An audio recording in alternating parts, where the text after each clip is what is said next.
शारदा नगर गांव में भिक्षु बोलकर एक बूढ़ा रहता है। उसको पत्नी और लड़का रहता है। लड़के का नाम लड्डू था। वो बेवकूफ और बददिमाग वाला था, पर खुद को सबसे ज्यादा समझदार और बुद्धिमान समझता था।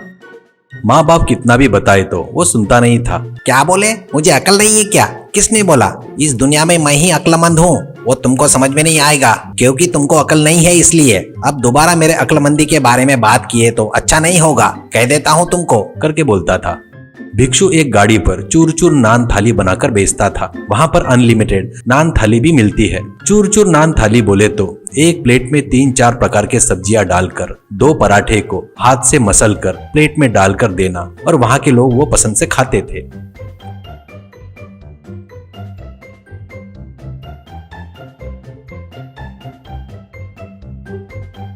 एक दिन पिताजी, बेटा लड्डू, मेरी उम्र बढ़ रही है, अब मैं गाड़ी का धंधा नहीं संभाल सकता, तू आकर मेरी जिम्मेदारी ले सकता ना? मैं आराम करूंगा बेटा, ऐसा कहता है। लड्डू, ठीक है पिताजी, पर मैं मेरे स्टाइल में धंधा करूंगा, तुम बताए वैसा नहीं करूंगा, ऐसा कहता है। भिक्षु, ठीक है बेटा, पर तुझे कुछ करना नहीं है, माँ तुझे सब्जियां बनाकर देगी, तू गाड़ी पर सिर्फ पराठे बनाकर सेक कर मसल कर प्लेट में डालकर देना है, बस, ऐसा कहता है। लड्डू, अरे यार वो मुझे पता है, इतना की रोज की कमाई कितनी होगी उस गाड़ी पर, ऐसा कहता है। भिक्षु, खर्चा निकाल कर रोज के 2000 बचते हैं बेटा, ऐसा कहता है। लड्डू मन में, अच्छा इनको धंधा करना नहीं आता इसलिए उतना कम कमा रहे हैं, सोचकर, ठीक है, गाड़ी मुझे सौंपने के बाद मैं कितना कमाता देखो आप, ऐसा कहता है। ऐसे वो अगले दिन गाड़ी पर चूर चूर नान थाली बनाकर बेचने लगता है। पूरा धंधा होने के बाद वो पैसे गिनता है तो पिताजी बताए वैसे 2000 रुपए रहते हैं। वो, ऐसे से कोई फायदा नहीं होगा, एक ही एरिया में बेचे तो कम मिलेंगे, वही पूरा गांव घूमकर बेचे तो बहुत सारा पैसा मिलेगा। वो दिमाग नहीं रहने से मेरे पिताजी इतने सालों से ये गलती किए, ऐसा सोचता है।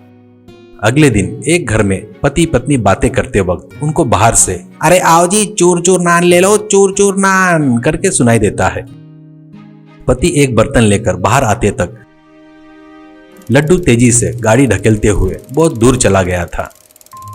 अरे आओ जी आओ, चूर चूर नान ले लो, चूर चूर नान थाली। वो देखकर उसको आश्चर्य होता है, इसकी ऐसी की तैसी इतनी तेजी से जा रहा है, ऐसा सोचता है। और एक घर में बात कर रहे थे, अरे आओ जी आओ, चूर चूर नान थाली ले लो, चूर चूर नान थाली ले लो बाबू ले लो, करके सुनाई देता है। वो खरीदेंगे करके बाहर आते तक लड्डू बहुत तेजी से बिजली की गति से गाड़ी ढकेलते हुए जा रहा था। अरे आओ जी आओ, चूर चूर नान थाली ले लो, चूर चूर नान थाली। एक जन, ये कौन है रे भाई, खरीदने के लिए आने से पहले ही चला गया, कहता है। तो और एक व्यक्ति, ये भिक्षु का लड़का है, शायद बस स्टैंड के सेंटर में 2 दिन से गाड़ी नहीं लगा रहा है, ऐसे ही गली गली घूमते हुए बेच रहा है शायद, ऐसा कहता है। ऐसे गांव के लोग बाहर आने से पहले ही वो, चोर चोर नान थाली ले लो, चोर चोर नान थाली ले लो बाबूजी, करके तेजी से गाड़ी ढकेलते हुए जा रहा था। घर पर भिक्षु गाड़ी पर बचा हुआ खाना देखकर, बेटा ले गया वैसा वापस लेके आया, क्यों बिका नहीं क्या, किसी ने खरीदा नहीं क्या बेटा, ऐसा कहता है। लड्डू, पिताजी मैंने पहले ही बताया था मेरे धंधा करने का स्टाइल बिल्कुल अलग है करके, मेरा कॉन्सेप्ट तुमको बताए तो भी समझ में नहीं आएगा, करके चिढ़ता है।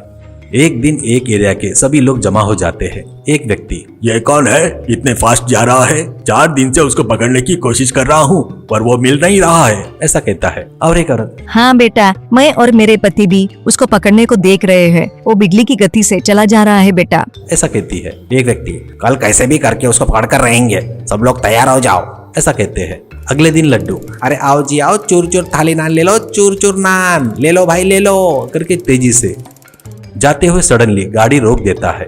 वहां पर एक आदमी चड्डी पहनकर खड़ा था। लड्डू, क्या हुआ भैया, रोड पर ऐसे खड़े हो, क्या हुआ, ऐसा कहता है। वो, बाथरूम में था, तू जैसा ही चूर चूर नान बोला ना तुरंत आ गया, ए सब लोग आ जाओ रे, मिल गया, करके चिल्लाया तो सब लोग आ जाते हैं। वो उठकर खड़ा होकर, अच्छा कैसा चल रहा है भाई तेरा धंधा, ऐसा कहता है। लड्डू, क्या धंधा भैया, ठीक से नहीं चल रहा है, कहता है। तो लड्डू को 4 लगाकर, तू 100 किलोमीटर की स्पीड से चला रहा है तो कौन तेरे पास आकर खरीदेगा रे, ऐसा कहता है। तो एक औरत, हम लोग तेरे आवाज सुनकर बाहर आते तक तू चले गया तो कैसे रे। लड्डू, अरे मत मारो, गांव भर कवर किया तो अच्छा धंधा होगा, एक ही एरिया में आराम से बेचे तो गांव भर कैसे घूमता करके बेच रहा हूँ भैया, ऐसा कहता है। वो बातें सुनकर वो कितना विद्वान है करके सबको समझ में आ जाता है। उस गाड़ी में का सामान एक टोकरे में डालकर लड्डू के सिर पर रखकर, ए सुन, तू इस टोकने में के चोर चोर नान थाली पूरा बेचकर आकर तेरी गाड़ी लेकर जा यहाँ से, ये तेरी सजा है। ऐसा कहता है। लड्डू तुरंत अरे आओ जी आओ, चूर चूर नान ले लो, चूर चूर नान थाली करके बड़ी तेजी से भागते हुए चला गया। बस वहां के खड़े सभी लोग एक दूसरे का मुंह देखकर बेहोश होकर गिर गए।